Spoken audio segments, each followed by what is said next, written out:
We live in a world where focus is more valuable than even your intelligence.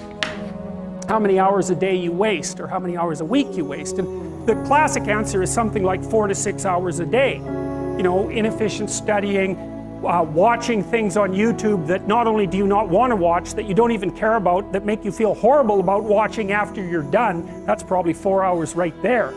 You know, you think, well, that's 25 hours a week, it's 100 hours a month, that's 2.5 full work weeks, it's half a year of work weeks per year. And if your time is worth $20 an hour, which is a radical underestimate, it's probably more like 50 if you think about it in terms of deferred wages. If you're wasting 20 hours a week, you're wasting $50,000 a year.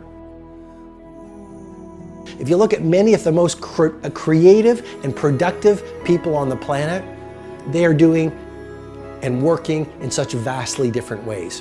Because if you want to achieve the results only 5% achieve, you've got to think and produce and behave like only 5% of the people on the planet. And the best people on the planet in terms of creativity and productivity are not spending their finest hours addicted to distraction. They are doing work that matters. They're not doing fake work, they're doing real work. And so if your life isn't everything it could be, you could ask yourself, well, what would happen if you just stopped wasting the opportunities that are in front of you? You'd be, who knows how much more efficient?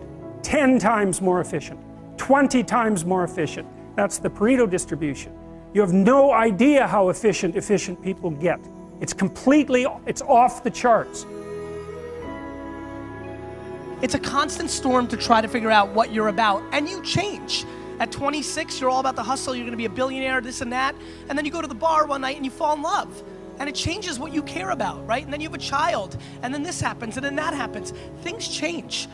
You just have to always consistently try to figure out what's driving you, and not because other people are watching, and not because that's what your dad wants, and not because that's what you said was gonna happen, and it doesn't look like it, and your family's gonna judge you. You just have to be as real with yourself as possible, and that is a very difficult struggle, but when you're not, you create enormous vulnerability and unhappiness. A lot of us get to work and we spend our best hours on our least important activities. We get to work and we start checking our social feed. We get to work and we check our text. We get to work and we chit-chat at the water cooler about the latest TV show that we watched last night. And research has shown that the morning hours are when you have the most focus, when you have the most energy, and when you have the most willpower.